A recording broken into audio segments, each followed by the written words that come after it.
So hi, welcome to the Noise Podcast. I'm Shane. I'm Glory. And we're here with... I'm Tuck from Off Road Minivan. And we're asking some questions today about the upcoming album, May This Keep You Safe from Harm. So congrats on that, by the way. How do you feel about the response to the announcement so far?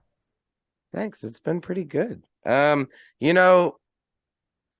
I think it's been the best we've had yet. So it's been really nice. We haven't released a ton of material and we're pretty quiet in general, but it seems like so far people are liking the songs and are very receptive. So I'm happy. Thanks for asking. The album is fucking incredible. Like, totally blows the last one out of the water. Mm-hmm. Thanks. You're the second person to say that today, and I love it.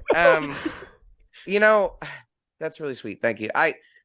When we put out Swan Dive at the time, I really did love the record, and I do like it. And I was like, yeah, it's such a good album. But then, like, the time and the effort we put into this one, and by the time it was done, I was just like, this might be the best thing I've ever done in my life. Mm-hmm. And I'm really, really proud of it. And I know that's odd because, like, I'm so insanely proud of the Fit for a King records, of course, as well. It's just a little different because this is very, very personal. Mm-hmm. So it's different, But thank you. Of course. Yeah, it just flows so well, and the songs, you can just like feel the emotion, which is not something that I typically get from music. Like, I listen to a lot of it and typically really don't feel what the artist is trying to kind of put through, but it comes through on this album. So I got to give you props. Thank you very much. Today was the first time I've done interviews talking about the record, and it's definitely it's taking a second to get used to it because I just cried so much making this damn thing, and I didn't do that with intention, and I don't say that to be a sap. It's an interesting record. I think you have this, for me, it was just this kind of time, the dark times happened. I couldn't go back on the road. I didn't have a job because my bands are off the road. And, luckily I was able to get government assistance, like unemployment. So I just sat and I did the podcast and Featured X and I wrote. And it's different. All I know is for myself, right? But as someone who was in their early 30s and doing that, I was just like, is this it for me? Is this all I have? Am I never going to get to do this again? And that fueled a lot of this preservation that became May This Keep You Safe from Harm, because I started thinking about just my time with my family, my loved ones, my friends, my relationships, and what I was putting into, and thinking about what I was getting out of it. And I think that this record is a really good culmination of the stuff that is maybe most therapeutic for us as a band, where I know Evan got a lot of stuff off his chest that he really needed to, and as did I. So thanks. I'm really happy. I really can't wait for people to hear it, because I think people are appreciating records again right now. If you'll listen to a whole Sleep Token record, and that it's long and crazy and all over the place and beautiful, but I hope they'll sit through this and enjoy it in some way. So is there any meaning behind the album title or cover art? Yeah. Oh yeah. So May This Keep You Safe from Harm. When I first joined Fit for a King, a few family members gave me some heirlooms to take on the road with me to make me feel more comfortable. And one of which was a Bible that my grandmother gave me, which is a pocket Bible that you put over your chest and when you're in war, and it has a steel casing on it that says, May This Keep You Safe from Harm, where if you get shot, it's supposed to protect you. And she had given it to my grandfather when he first joined the military. And I have it tattooed on my chest now. Because one time the airlines lost my bag and I got it back, but that was enough for me. Yeah. So it was the only title for the record ever. I only wanted to call it that. I only had one cover for it ever. It's this picture from Imani Givertz, and I just had this like vision of like, it's hard to explain. I'm trying to find the best way. It wasn't about the songs in a sense. We wrote until there was the songs, and I recorded clips of like my family and moments, or like did an interview with my grandma and like stuff like that to create the background pieces. But even up until the record was like done, where like I'm listening through the first sequence, and right before Pity Sex, I was like, there's something missing here. And I didn't have a voice clip, but I had this line that I had been thinking about, and it's like a piece of merchandise as well. And I just had my wife Danielle and my buddy Devin voice it, where there's a high voice and a low voice, and it just says, stop feeling, stop feeling, stop feeling, stop feeling, stop feeling sorry for yourself. Bum, bum, bum. And like, I just, because with that song, with Pity Sex, it's stop feeling sorry for yourself. Like, it's this like evolution of that thought, where so many people are so fucking caught in that right now, because they're always like fucking and they're so caught up in what everyone else looks like. And I get it. I get there too. Like, I'm a short fucking bald guy from New York. Like, I have my own thoughts about, you know, wishing that I was like 6'2" and like crazy hair and gorgeous, for sure. But we got to stop feeling sorry for ourselves all the fucking time and just do something. And it drives me insane, because you have those people in your lives that just everything's a goddamn pity party all the time, and I can't stand it. But it's different coming from me, because I get to do the shit I like. You know, I have a job it's my dream job. I have the most fun in the whole world. Like, I get to hang out with my best friends, do everything I like, you know, and then I just get to like bitch on albums about stuff that bothers me. So, you know, it's an interesting perspective versus, you know, people that have had to do the same old mundane thing. So I try to be empathetic about it, but at the same time, you know, that's why I at least did that one. But yeah, it was a process. You know, we worked on it until, you know, it really wasn't, you know, the last song we wrote was the breakdown, but that had seen like 100 versions. Because Miles wrote the first one and add the chorus, and I like wrote the vocal part over it, and I was like, this is sick. But then we just couldn't figure out how to finish the song, and we fought tooth and nail, no pun intended, about it for a really long time, because I was a total jerk off. And then I finally just like was like, dude, can you just teach it to me on guitar, and I just wrote the version that's like out now. Like, I wrote the acoustic version, then Miles made it like the full band and like made it spicy and everything. But it was after like a breakup with an old friend of mine. Like, that Victim Complex, Pity Sex, and the breakdown are all about the same person. Okay. Makes sense. Curious about like when the taping of like the family members and the interviews, when that kind of came into play, because I do think it really ties the album well together, especially like the part you talk about right before Pity Sex. Well, I got really into podcasting during the pandemic, and that's when I started doing Get Tucked, and I just got into recording in general. I'm still not very good at it, but having the equipment, I guess, like opened up my space in my brain for it. And I wanted to do more family interviews, but I ended up just like doing this one with my grandmother that my mom ended up being a part of. And that's what makes that last clip of the album before It's Nothing Personal. And, you know,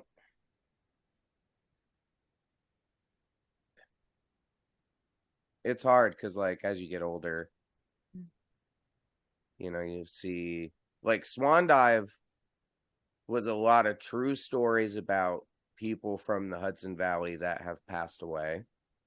And this is more of a preservation of people rather than speaking on stories that like had happened to people that I loosely knew, you know, where I needed something. I wanted to make something that would last the rest of my life.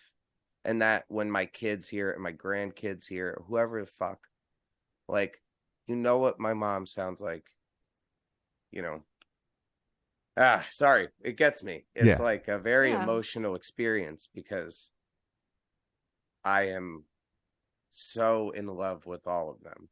Mhm. Yeah.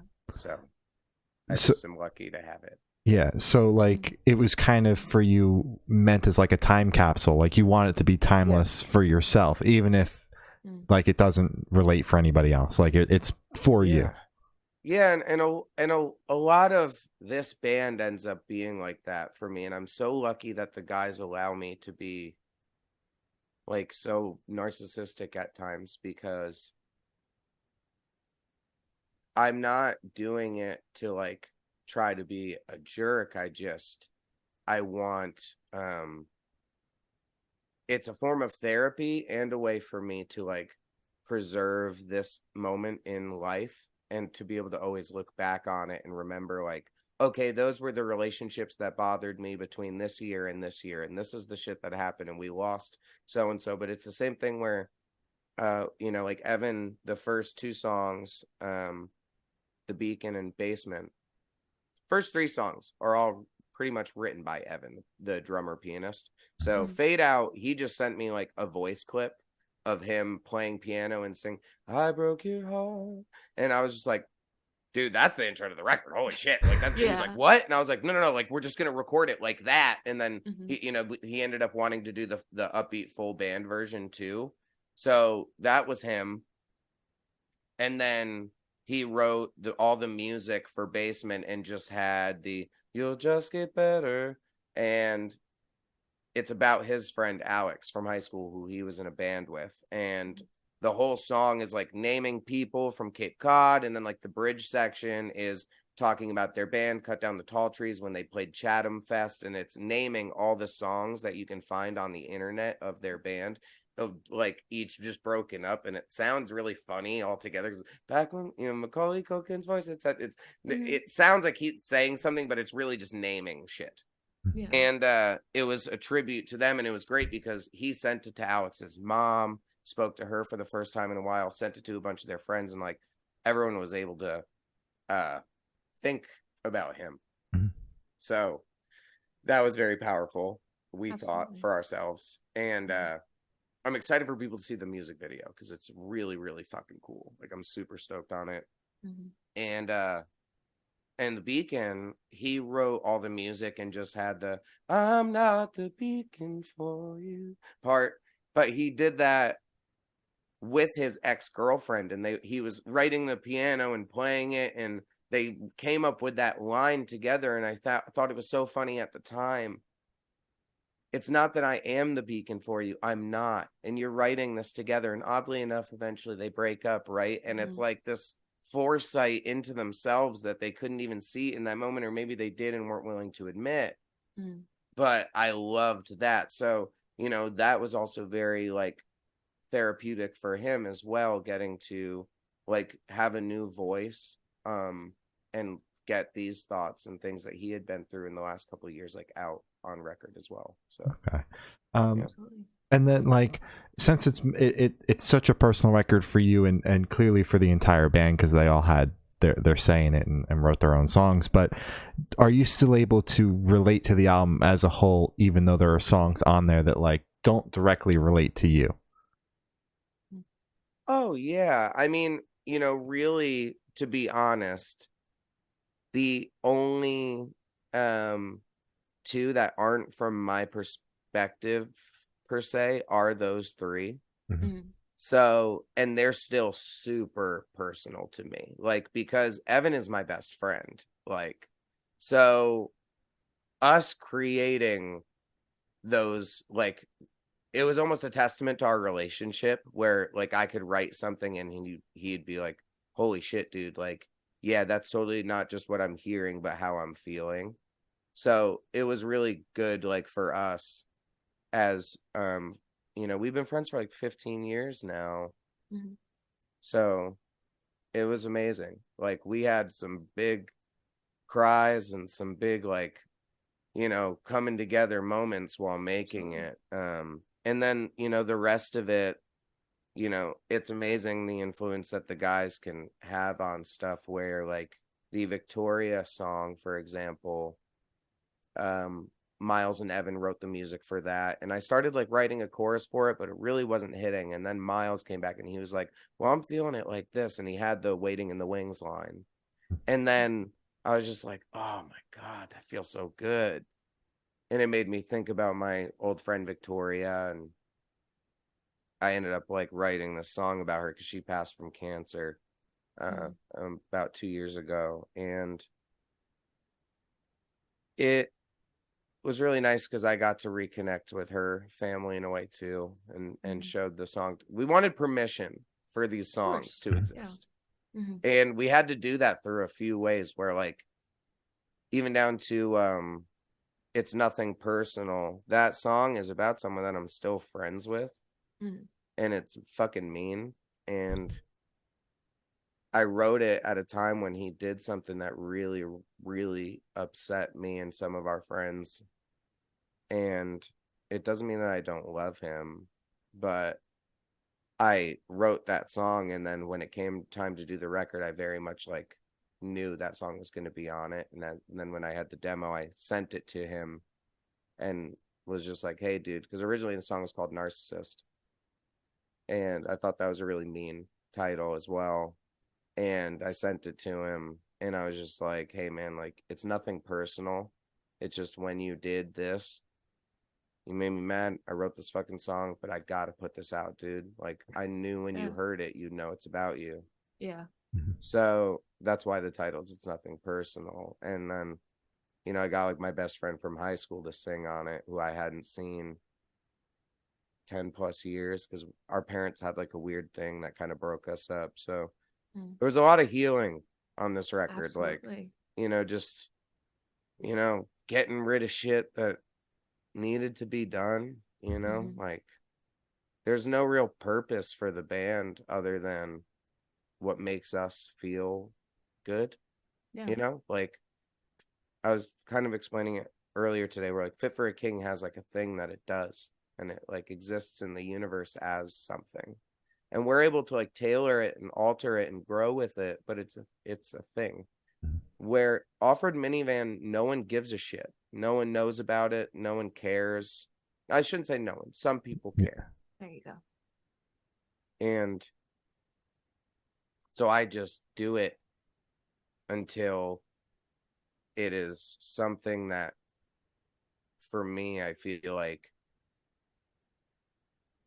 I can't live without, you know? Like I feel very good about people hearing this album as a whole, you know? Absolutely. So. Oh yeah. It just sounds like this album overall was just, as you said, healing, just a lot of reconnecting. It just seems like you guys needed this album to happen. And how it happened, it looks like it worked out beautifully. Thank you. Yeah, I would agree. And I think the band did need it because, you know, a couple of the guys that were on Swan Dive, they now have kids and like moved on, and they didn't like one moved to California and he just wasn't even here. And you know, Dave and Melvin, we love them, we are still friends with them, but their lives changed a bit, and it opened up like this opportunity where me, Evan, and Miles at first, because Mike wasn't necessarily like in the picture yet, we had to look at each other and just be like, well, are we going to do this? And if we are, like, how are we going to do this? And we just kept writing by ourselves, being like, well, maybe they'll join. And then the guys just got further and further, and we got closer and closer. And it was really telling for us because, like, making the breakdown, I was so difficult, and me and Miles had so many fights that up until the day before we started actually recording it, like in the studio, he almost didn't come. Wow. Because we fought that hard. Oh my God. And because I'm a bitch. Like when I get mad, and it sucks because the hard part is him and Evan are like, they went to school for music. Like they are brilliant musicians. Like they know it like a language. And I don't. I learned how to sing in high school through chorus, or like all through school and chorus, but I don't know how to like oh, that's the A sharp minor and the fucking Yeah, So yeah, all that bullshit. that's why eventually it gets to like you try to work on something a million times and it was so rude, but eventually I was like I said before, like, no, teach me the fucking song, I'm gonna write it. Yeah. And but then when I get it figured out and I was like, this is what I had in my head. And he's like, oh. And then he smashes the full band version. And it's one of those things you're like, man, I wish I would have just done that from the jump. But I hadn't gone through the shit with the person that I wrote the song about before all that time in the first 100 versions. So I didn't really know what I was singing about. And that's kind of was the problem. And then eventually I had exactly what I needed to say. So it was a massive like test in our relationships, but I'm so thankful because we're much, much closer now from it, you know? So yeah, that's awesome. Absolutely. Hell yeah. Thanks. So how'd the track list for the album come about? Did you guys write the opener be the opener, close be a closure, shuffle around and see what fits? What was that process like? Only Fade Out was written, and then I was like, Evan, that's the opening to the record. And that was always the opening to the record.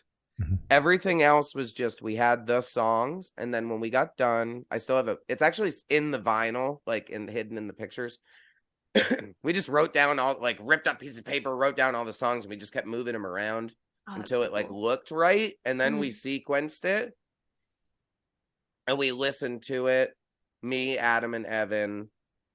I cried like a bitch, and then we made one change, and then we were done.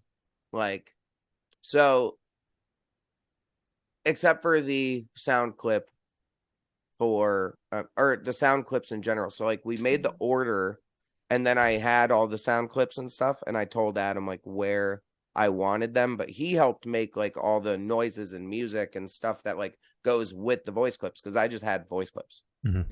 So, I would be like, hey, I'm kind of these weird sounds or this like weird voice clip in between these songs, and can you kind of make it like this?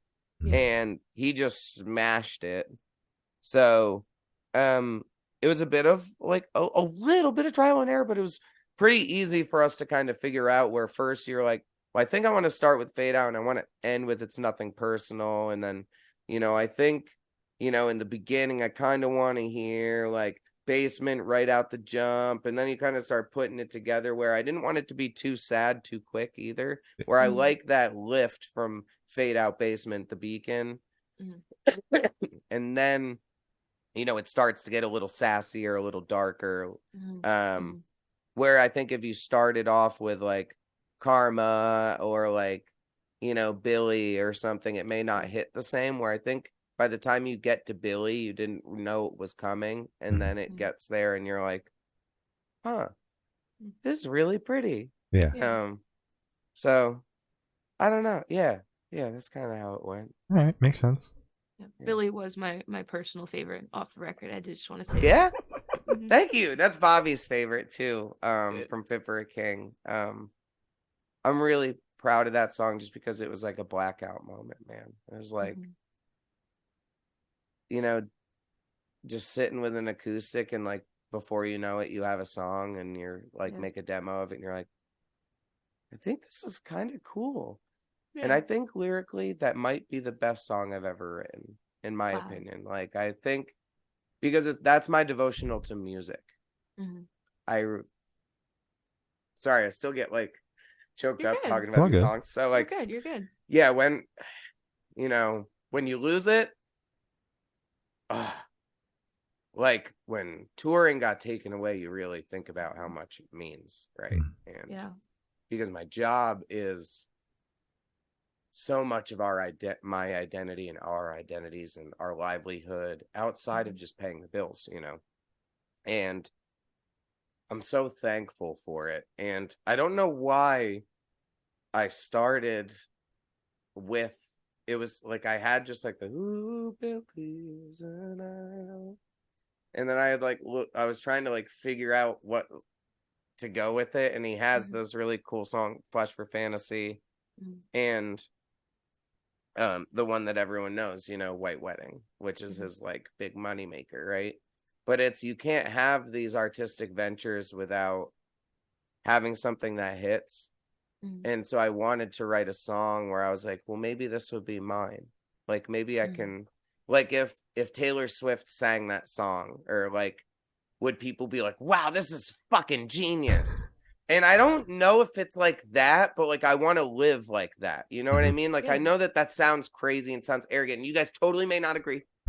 But for me, like, it was one of those things where I got done and I was like, I think this could be on a TV show or in a movie, or like something that people would really love to sing, like, and really anyone can relate to, because no matter what, you have something that you want to love, like you lead a cult, like, and for me, that's music. I'm so devoted to my music and being able to play and travel that it's always been like Ryan Kirby could call me right now and be like, dude, you gotta get on the plane. We gotta go do Fit for a King thing right now. Be like, all right, cool. I'm gonna pack my bags. I'm gonna go. No second thoughts, just because you have to. Yeah. And to be able to live that way, what a privilege. Like, I'm so lucky I get to do that. And I will have a day that I don't. So I'm trying to appreciate it while I have it. That makes sense. And live in the moment. Yeah. And I just want to make a note, like, I do appreciate how open you have been, like, while we've been chatting with you, because, like, I understand a lot of heavy shit, like, in the album. So I appreciate you being so open about it and not just, like, being a closed off, like, tough guy, you know, because you could totally just take that, like, you know, it really means nothing. So I appreciate that. No, thank you. And the feeling's mutual. And I am trying to find out, like, how to do it and how to talk about it, because it's not like I lost a ton of people or I went to war or some like crazy thing. So it sounds almost crazy to people where it's like, well, dude, you just wrote some songs. Like, why are you so upset? But it's that feeling that I'm trying to express in Billy, where I've had moments and times in my career where I doubted myself and my ability to create. And I wanted to make a record that, for all the people that thought, well, Tuck doesn't sing in Fit for a King anymore because he's not good. He doesn't sing in Fit for a King anymore because he can't write. He doesn't sing good in Fit for a King anymore because he sucks live. For every person that wrote that comment, I want to shove this record down their fucking throat. And I want them to know how much they hurt me. And like, it sucks, man. Like, living your life through this fucking screen. Like, you know, because I am a normal, real guy. Like, you know, I'm a working class musician. I'm not fucking rich. I'm not fucking famous. I'm a normal person with feelings. So, yeah. And you know, this, in a sense, it keeps me safe from harm. Yeah. And you know, it's crazy that you bring up like the not singing in Fit for a King anymore, because I actually saw someone talking about it like today, about how they're like upset that you don't sing in Fit for a King anymore. So it's just like crazy that like you were getting all these comments, but now years later people are like, but why doesn't he do it anymore? You know? Yeah. And like, one, you know, I'm having a lot of fun working on New Fit, and it's never as a jab to them. The difference is Ryan Kirby is the lead singer of Fit for a King. And a lot of this is he has his own things he's going through and his own things that he needs to talk about. And those are the things that are going to lift Fit for a King. And at times it comes from me, like When Everything Means Nothing, or like Locked in My Head. Like, those came from like me having a hard time. And it is just not, it doesn't even come as naturally to me as the way it comes to him, versus like I can just black out and write Billy or Karma or fucking It's Nothing Personal or The Breakdown, or like, this is just when I do it, and this is just how I do it. And that's also not to take anything away from Evan or Miles or Mike, because they create so much on this record as well. But but it's been hard, man. Like all those comments fucking suck. All those comments when I first joined, because also when I joined Fit for a King, I'd never toured. I didn't know what it was like to make a full record and then go tour for 1 billion people all over and sing it every day. And it's really hard. Yeah. You know, done it for, 9 years now. That's why I can do it differently and maybe a way that sounds better.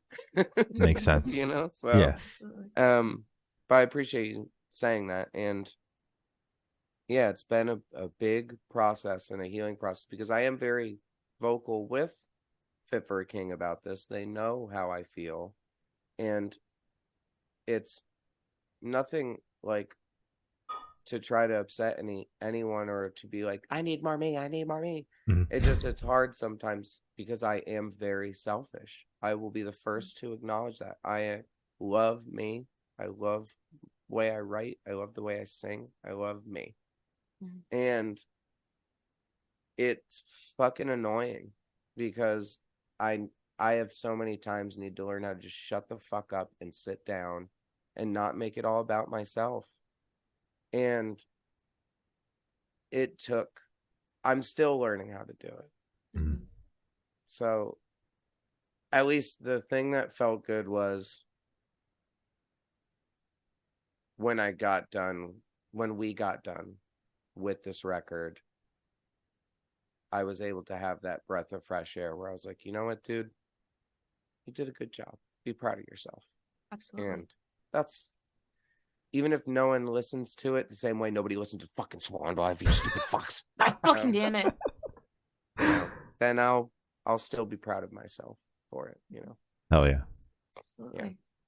Yeah. Sorry for crying a lot and shit. Nah, open up, man. Love it. Exactly. It's completely okay. I'm trying. I really don't want to sell anything that's bullshit. Like, I want people to know that, like, literally every lyric of every moment of this song, every thought, everything was really, like, I put it through the ringer with these guys. Like, we worked so hard on it. And Adam, the fucking engineer, like, producer, wizard, worked so hard on it. Like, and I don't know. Yeah, I can't wait for people to hear it. I'm really excited. So I fucking love it. Oh yeah. Thanks. I'm glad you guys liked it. But yeah. So how do you recommend your fans to listen to this album for the first time? Should they play it in the car with friends, dark with headphones on? Should they work out to it? What do you personally recommend? For me, it is very much two settings. I love my early morning with the vinyl, with a cup of coffee and like uninterrupted thoughts. Like, I think that's a really good way. But I cruised to it for the first time at night a few days ago. And it felt really, really good. Like driving through New York City when it's so dead, there's no traffic and there's just some lights and you're hearing it. And like, I would say, like, listen to it in a way where you hopefully can just like sit for 45 minutes and not get interrupted. And it's not like it's some fucking, Pandora's box crazy bullshit. Like, I think it fits better when you get through the whole thing in one sitting. Like, I think it makes more sense. Put in your favorite headphones, get a nice cup of coffee, go to sit outside under the tree, like, whatever. Like, for me, it's this room I sit in, and like, this is where I process. And I never was like that when I was younger. I was always outside and had this place called Blythewood at Bard College that I'd go sit and listen to records. So find your favorite park, favorite spot, put it on, just be by yourself, because I think it's meant for a person. Like, you can listen to it with friends and like, it'd be cool if you guys are like, wow, like, this is nice together. But I really think it's better for just you, whoever you are. I think you will listen to it, and for the person that is about like the breakdown or victim complex and Pity Sex. You're gonna probably listen to those songs and someone's gonna come to mind. Like you might listen to Karma and someone's gonna come to mind. And like I think you might get to Cheerleader and like, you'll have a Victoria or like, these. I think it's personal in the sense that it's meant for a soul person. And I think anyone can relate to the songs.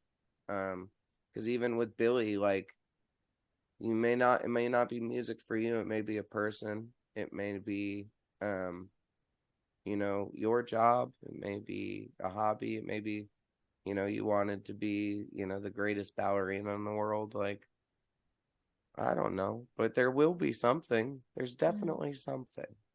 Hell yeah. So, I think that's the way I would prefer for people to listen to it. As I've sent it to friends that have asked, I will only give it to them as the sequence, which is one MP3 file with the whole thing. Rather than like you have to, because I don't want you to have to stop and click the next song and stop and click. I want you have to just listen to it in full in one sitting, because that's when I think it hits the most. So that's my preference. I agree. So this question should be super, super quick. Off the top of your head, I want you to describe this album for new listeners in 3 words. No more, no less. 3 words. Greatest record ever. Damn right. Right. I would say cathartic, structured narcissism. All right. I don't know. It's like, it's therapeutic. It's, God, I don't know. It's so hard. I think it will make you look at yourself. Reflective, maybe. I don't know. What would you say? I think you hit on the head with greatest record ever. Yeah, I mean, I don't think it's in like our say or our job to put your body of work into 3 words, especially when the one that made the body of work is sitting right in front of us. Exactly. But you gave us a lot of words to work with, so there you go. We'll see. Well, hopefully everyone will find something out of it. Oh yeah, I do think so. So for this question, I want you to picture you're on tour. You're at a gas station for a rest stop. You're going in. What is your snack of choice? Oh, I will get a bag of the purple Doritos. I will get a Muscle Milk, a big water, like a big Essentia or Fiji, but like the big 2-liter, and then a Mounds bar. Hell yeah. Muscle Milk is a real thing. Someone else said it. I thought it was a joke because Core Power, like the 40-gram Core Powers are fucking awesome. But for sure, that's it. Okay, interesting. Oh yeah, as you can tell, I have done this a lot. I know exactly what I get at the gas station. I mean, you've only got like 5 or 6 tour posters just behind you. Yeah, right. I've done it once, twice, thrice. A couple times. So for this last question, we're gonna place you on a desert island. You can bring 1 movie, 1 album, and 1 person. Who and what are you bringing? I'm gonna bring my wife. As my person. Movie. I wouldn't pick a movie per se. I would pick a DVD of a season of It's Always Sunny. Okay. If I had to pick, drink your inner crow. That's absolutely. You're beautiful. But It's Always Sunny is my favorite show. If I had to pick a movie, it'd be Blade, the first Blade. That's my favorite movie. Record wise, sorry, I just flipped you guys off while I was cracking my fingers. That's okay. I don't took it like a little personally. Now, because we're being honest with each other today, my favorite record ever is The Devil and God Are Raging Inside You by Brand New. And I think after knowing that, maybe the way I made This Keep You Safe from Harm makes a little more sense, and like the sequencing and stuff. But drama aside, other favorite record, at least like most influential record for me from the last, like, I don't know, 10 years. A Black Mile to the Surface by Manchester Orchestra. I think that record is absolutely flawless. And if I had to pick a third, The War on Drugs, I Don't Live Here Anymore. So, and if you guys haven't listened to either of those, if you think that This Keep You Safe from Harm is good, those, like, oh man. Like, take your word for it. Yeah, The War on Drugs, it's funny because that band, I didn't like them when I first heard them. And top 10 best records I've ever heard in my life.